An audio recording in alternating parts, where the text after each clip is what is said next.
চার দেয়ালে মাঝখানে আজ একা আমি থাকি। চার দেয়ালে মাঝখানে আজ একাই আমি থাকি। জীবনে স্মৃতিগুলো চোখের জলে লিখি। জীবনে স্মৃতিগুলো চোখের জলে লিখি। নিঃসঙ্গ জীবন আমার আড়ালে ঢাকি। নিঃসঙ্গ জীবন আমার আড়ালে ঢাকি। মনের স্মৃতিতে এখন আলপনা কি। মনের স্মৃতিতে এখন আলপনা কি। মনের স্মৃতিতে এখন আলপনা কি। মনের স্মৃতিতে এখন আলপনা কি। যাকে আমরা ভালো মানুষ মনে করি তার ভিতরটা অনেক খারাপ থাকে, এবং সেসব মানুষ খোঁজার জন্য দূরে যেতে হয় না, নিজেদের মধ্যেই এরকম মানুষ খুঁজে পাওয়া যায়। আপনি কার কথা বলছেন? আমি আর এখানে থাকবো না, চলে যাব। ঠিক আছে, কাকারে বলেন ঢাকায় পাঠাই দিব, অনুসার কি করে আরাম পাইবেন। তোমার জন্য মরতে পারলেও সুখ। তুমি আমাকে এত ভালোবাসো কবির? তোমার রূপে ঠিক নেই, এক এক সময় এক এক রূপ ধরো। না না কাকা, মানুষকে বিব্রত করার জন্য আমি এই বেশ নিইনি। এটা আমাদের গ্রামের একটা ইজ্জত। ঠিক আছে ভাই, আমি আজই সবার সাথে কথা বলে আমি দেখি রিহার্সালের ব্যবস্থা করছি। শোন, এই তোর মামাকে রেস্ট্রিপে চিঠি পাঠিয়ে দিয়েছি। কি করবে শুনে? তোমরা তো এটাই চেয়েছিলে যে দিদি অসুখী হোক। এইসবের জন্য তুই আমাকে দোষ দিচ্ছিস? তোমাদের জন্যই দিদির এই অবস্থা। সেদিন দিদি এসেছিল তোমাদের কাছে ক্ষমা চাইতে। তোমরা যদি তাকে ফিরিয়ে না দিতে তাহলে দিদির আজ এই অবস্থা হতো না। দীপক ছেলেটাকে তো ভালোই মনে হয়েছিল, ও কেন এমন করছে কল্পনার সাথে? বাহির থেকে সুন্দর মনে হলেও ভেতরটা কারো কারো কুৎসিত থাকে। দীপকদা এখন তার শোধ নিচ্ছে। কিসের শোধ? তাকে অপমানের শোধ। তোমরা সবাই তাকে অপমান করেছো, দিদি তাকে অপমান করেছো, তোমরা করেছো। কল্পনা তো এসব কথা আমাকে বলতে পারতো। বলতে পারতো, সেজন্য দিদি এ বাড়িতে এসেছিল। তুমি তাকে ঢুকতে দাওনি, বাড়ি থেকে দূর দূর করে তাড়িয়ে দিয়েছো। সব ভুলে গেছো?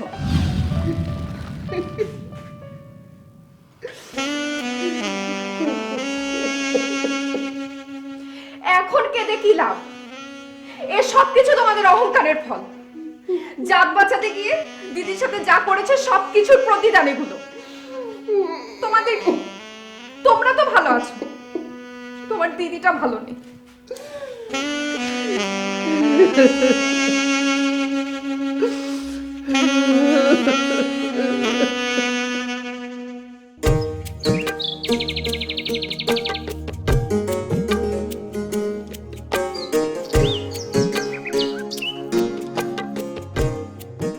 আদাব দাদা। আদাব। কি খবর বিমল? আলপনার বিয়ের কত দূর এগোলো? দাদা বিয়ের দিন তারিখ তো চূড়ান্ত, সব ঠিকঠাক আছে। বাহ, তাহলে তো ভালোই, শেষ পর্যন্ত আলপনার বিয়ে হচ্ছে। আর কবিরের খবর কি? ওর ব্যাপারটা দাদা ধামা চাওয়া পড়ে গেছে, এমন কোনো সমস্যা নেই। বাহ, খুব ভালো হলো, ছোট মেয়েটার বিয়েটা শেষ পর্যন্ত হচ্ছে। তা কল্পনাকে নিমন্ত্রণ করবে নাকি, জানো কিছু? আমার কথা না হয় বাদ দিলাম। কেন দাদা, সেদিন তো অকেলদা আপনাদের বাড়িতে গিয়েছিল বিয়ের নিয়ন্ত্রণ করতে, কেন আপনি জানেন না? কই না তো, কবে গিয়েছিল? এই তো 2 দিন হলো। না না, উনি তো আসেননি। উনি আসলে আমি জানতে পারতাম। কি বলেন আপনি? অখিল দা আপনাদের ওখানে যান নাই? আহা, আমি কি মিথ্যে বলছি বিমল? তোমার তাই মনে হচ্ছে? না না, তা ভাববো কেন, কিন্তু ব্যাপারটা কেমন যেন হয়ে গেল না? কেমন আর হবে? উনি নিমন্ত্রণ করতে আমাদের বাড়িতে এসেছেন, সে কথা তার বাড়িতে বলে এসেছেন, কিন্তু সত্যি সত্যি আমাদের নিমন্ত্রণ করেনি। দুই পক্ষই সামলানো হলো, একদিকে আমাদেরকেও নিমন্ত্রণ করতে হলো না। বিমল, তুমি যতই তোমার ওই অখিল বাবুকে বলো সরল প্রকৃতির মানুষ, উনি আসলে অতটা সরল নয়, তার পেটে পেটে বুদ্ধি। না দেবকদা, আমি অখিলবাবুকে অনেক দিন ধরে চিনি, তিনি তো এমন মানুষ না। তাছাড়া আমার বদ্দা পরিমল বাবু অনেক দিন ধরে তার সাথে চলাফেরা করে, তাকে এমন মানুষ বলে মনে হয় না দাদা। কি হয়েছে না হয়েছে সেটা তুমি ভালো করে জানো। তুমি তো ওনার সুনাম করবেই। বিয়ে দিচ্ছ তার মেয়ে, বিয়ে দিলে একটা স্বার্থ সংশ্লিষ্ট ব্যাপার আছে না? আসলে দাদা, ঘটকালি করাটা আমার কর্ম, এই কর্মের সাথে অবশ্য একটা স্বার্থ জড়িয়ে আছে, তবে সব স্বার্থের সাথে এই স্বার্থটা মেলাবেন না। আচ্ছা দাদা, সব ঠিক আছে, আমি ঘটনা জেনে আপনাকে সব জানাবো। আসি, নমস্কার। আচ্ছা।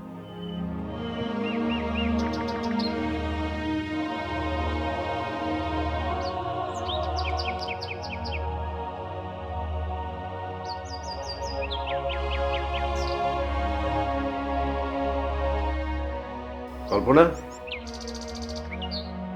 এদিকে এসো।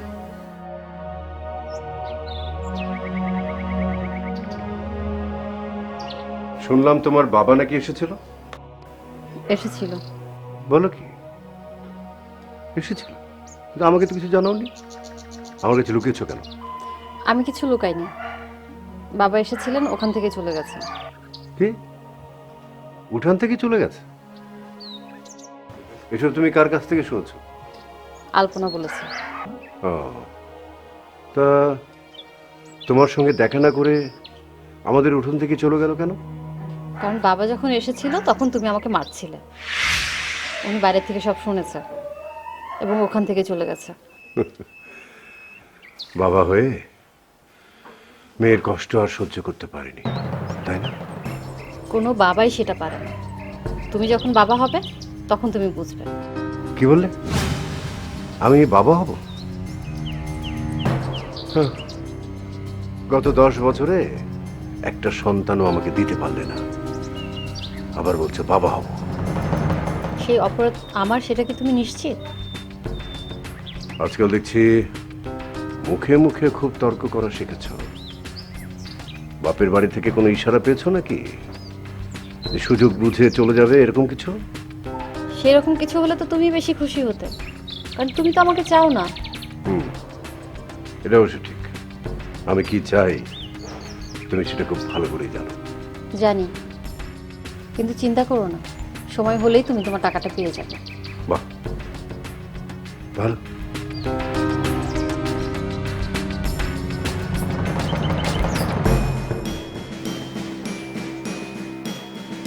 কিন্তু তুমি যাই বলো কল্পনা, তোমার বাবার এভাবে চোরের মতো এসে আবার চোরের মতো পালিয়ে যাওয়াটা একদম ঠিক হয়নি। এই বাড়ি থেকে এলো আর কে গেল সেটা তো তোমার কিছু যায় আসে না, তোমার টাকাটা পেলেই তো হলো।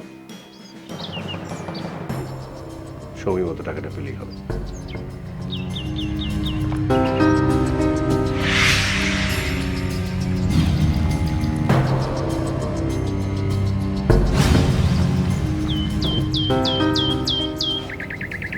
অখিলদা, অখিলদা, আমি বিমল। নমস্কার দাদা। ও নমস্কার বিমল, এসো এসো এসো।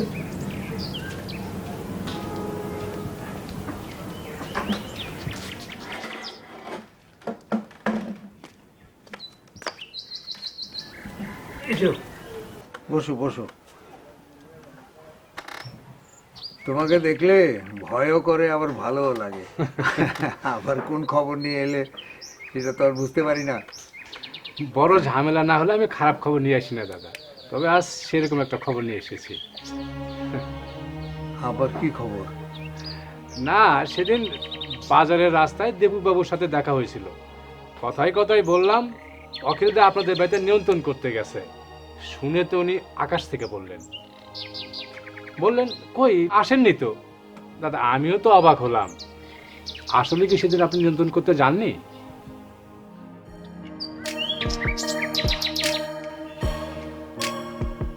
আসলে হয়েছে কি বিমল, আমি সেদিন দীপকদের বাড়িতে যাচ্ছিলাম ঠিকই, কিন্তু বুঝো তো বয়স হয়ে গেছে। হঠাৎ মাঝপথে আমার শরীরটা খুব খারাপ লাগতেছিল, তো ভাবলাম প্রথম ওদের বাড়িতে যাচ্ছি, একটা অসুস্থ শরীর নিয়ে যাব, জিনিসটা কত ভালো দেখাবে না। তাই আমি মাঝপথ থেকে ফিরে এসেছি। অবশ্য তোমার বৌদিকেও আমি এই কথাগুলি বলিনি, আজকে তোমাকেই বললাম। আসলে দাদা বিয়ে শাদীর ব্যাপারে নিমন্ত্রণ করতে দেরি করতে নেই, তাছাড়া পাত্রপক্ষ জানতে পারলে খারাপ মনে করবে। সমাজে তো আর খারাপ লাগার অভাব নাই, কে কখন কোন দিক থেকে কি বলে দেয় বলা মুশকিল। না বিমল, তুমি সঠিক কথাই বলেছ। আমি যাব, এর মধ্যেই আমি একদিন ওদেরকে গিয়ে নিমন্ত্রণ করে আসবো। আচ্ছা ঠিক আছে দাদা, আসসালামু আলাইকুম, নমস্কার।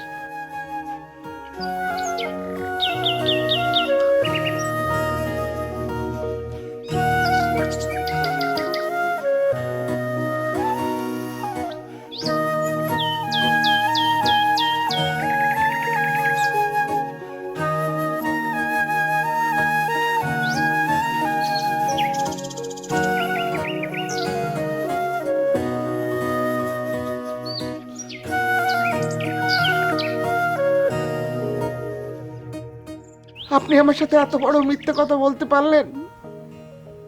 সেদিন আপনি কল্পনাদের বাড়িতে গিয়ে ফিরে এসেছেন, অথচ আমাকে সেদিন বলেছিলেন যে ওরা আপনাকে কত সমাদর করেছে, আপ্যায়ন করেছে। দুপুরে বাড়িতে এসে খেলেন না পর্যন্ত, আপনাকে ছাড়া আমি একা একা খেলাম। ছি, মনে হচ্ছে খাবারগুলো যদি উগড়ে ফেলতে পারতাম। সন্তিতা, তুমি তো রাগ করছো কেন? রাগ করব না? তোমরা বাপ মেয়ে সব কিছু জানো। আমি কি কল্পনার মা না? আমি কি ওকে পেটে ধরিনি? আমি কি অন্যায় করেছি? তুমি কেন অন্যায় করতে যাবে? অন্যায় তো করেছি আমি, আর আমার জন্য আজকে কল্পনার কি? কল্পনা কি বলো? কল্পনা সুখে নেই। সুখে নেই? কি হয়েছে? দীপক কিছু করেছে? সেদিন আমি কেন ওদের উঠান থেকে ফিরে এসেছিলাম সেটা তুমি জানো? কেন কেন ফিরে এসেছিলে? ঘরের ভিতরে কল্পনা আর দীপক ঝগড়া করছিল। একসময় দীপক কল্পনার গায়ে হাত তুলল, আমার মেয়েটা তখন কেঁদে মুখ ভাসালো। তুমি বলো আমি বাবা হয়ে তখন কি করে ওদের ঘরে ঢুকি? তুমি তো তাকে অভিশাপ দিয়েছিলে, আজ কেন এমন করছো? তোমার অভিশাপে তো এমন হলো আমার মেয়েটা।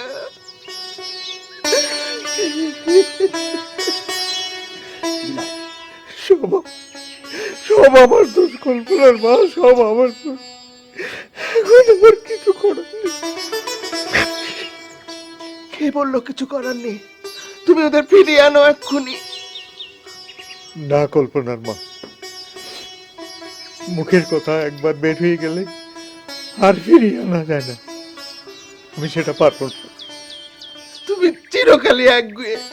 দুনিয়া সবকিছু বদলে যাচ্ছে, আর এই একটা কথা বদলাতে পারবে না। না,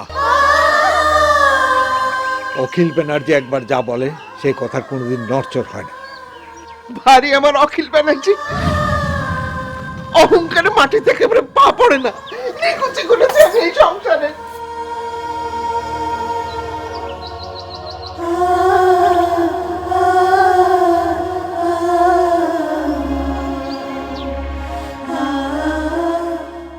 জানিস, আমি একবারও ভাবিনি নবীন মাধব এভাবে আমাকে আর কবিরকে মেনে নেবে। নবীন বান্ধব লোকটা অনেক ভালো রে। হ্যাঁ তা তো বটেই। আমার কি মনে হয় জানিস, তোর ভাগ্যটাই ভালো। হ্যাঁ, ভালো তো বটেই, না হলে কেউ এতটা ত্যাগ করে? কিন্তু তুলি, আমার না খুব ভয় হচ্ছে। কবিরকে নিয়ে কি করব, কিভাবে সব কিছু করবো, আমি কিচ্ছু বুঝতে পারছি না। দেখ, এত টেনশন করিস না তো, তুই সব কিছু কবির ভাইয়ের উপরে ছেড়ে দে, দেখবি কবির ভাই সব সামলে নেছে। তাই তো ছেড়ে দিয়েছি। আলপনা, মা ডাকছে। আচ্ছা ঠিক আছে, আজকে আমি তাহলে উঠি রে। চলে যাবি? হ্যাঁ, আবার আসবো। আচ্ছা।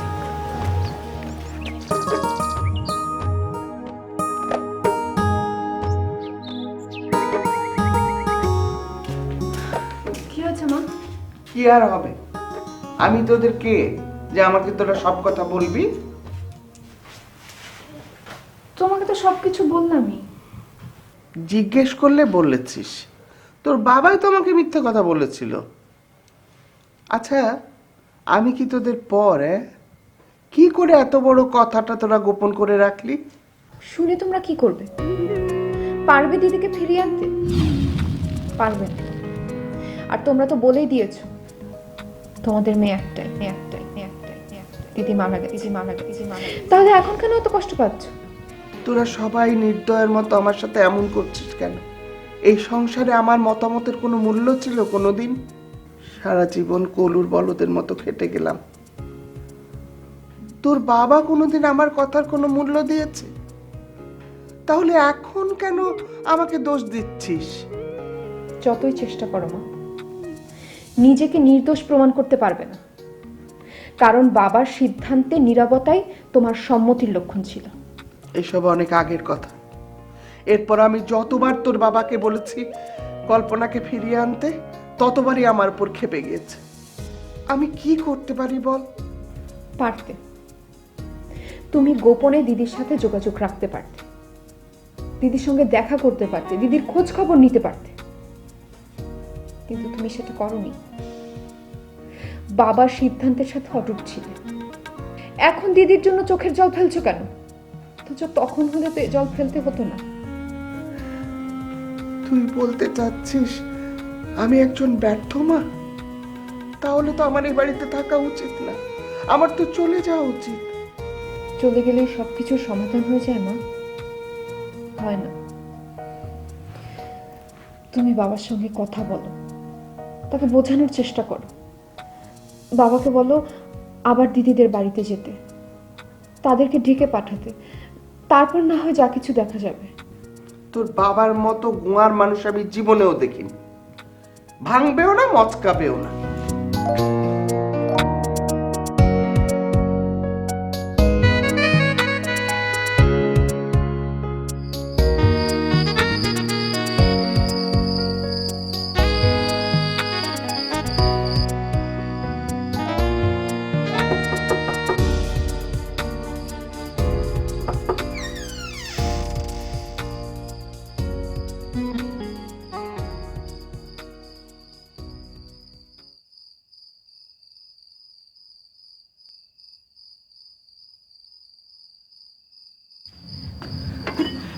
তুমি এসেছো? আসছি।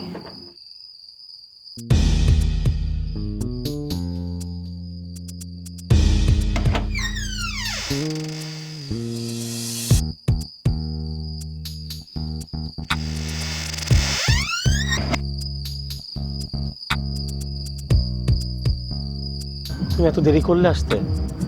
আমি তো ভেবেছি তুমি আর আসতেই পারবে না, কেউ দেখে ফেললো কি না। বাবা মা ঘুমিয়ে গেছে তো সেই সুযোগে চলে এসেছি। এই নাও। কি এটা? আমার গহনা। সেদিন বাবা আমাকে দেখতে দিয়েছিল আর ফিরিয়ে নেয়নি, তুমি তোমার ব্যাগে তুলে রাখো। তুমি এত ঝুঁকি নিয়ে এগুলো না আনলেও পারতে, কেউ দেখে ফেলে কি হতো আলপনা? এগুলো আমাদের কাজে লাগবে কবির। কোথাও হুট করে গিয়ে তো আর তুমি খরচ চালাতে পারবে না, তখন এগুলো কাজে আসবে। আচ্ছা, আমরা কোথায় যাচ্ছি? বাবা বলেছে আপাতত মামার বাড়ি যেয়ে থাকতে। মামা তো একা মানুষ, খুব একটা অসুবিধা হবে না। কিছুদিন থেকে তারপর মামাই একটা ব্যবস্থা করে দিবে। তাহলে তো খুব ভালো হয়। আলপনা, আমাদের হাতে কিন্তু খুব বেশি একটা সময় নেই, এর মধ্যে সব গুছিয়ে নিতে হবে। আমি সব গুছিয়ে রেখেছি। চার দেয়ালে ব্যবসার অবস্থা ভালো না দেখেই হয়তো সে বাড়াবাড়ি করছে। না রে আলপনা, এসবও ইচ্ছে করে করছে। হ্যাঁ, বুঝতে পেরেছি। আলপনাকে নিয়ে তোর চলে যাবার সময় ঘনিয়ে এসেছে, তাই বলছি তুই স্কুলে যে বল যে আমি চাকরি ছেড়ে দিচ্ছি, আমি ঢাকায় চলে যাব, সেখানে আমি চাকরি পেয়েছি। এই স্কুলের দরজা তোমার জন্য খোলা থাকে। থ্যাংক ইউ স্যার, আমি তাহলে উঠছি। সবাই জেনে গেল, আমাদেরকে আটকে ফেললো, তখন আমরা দুজন মেছো, আর সেরকম হলে আমরা আমাদের সিদ্ধান্তের কথা তাদের জানিয়ে দিব। সালাম আলাইকুম। মানে এখানে তো আমি কাউকে পড়াচ্ছি না। স্মৃতিতে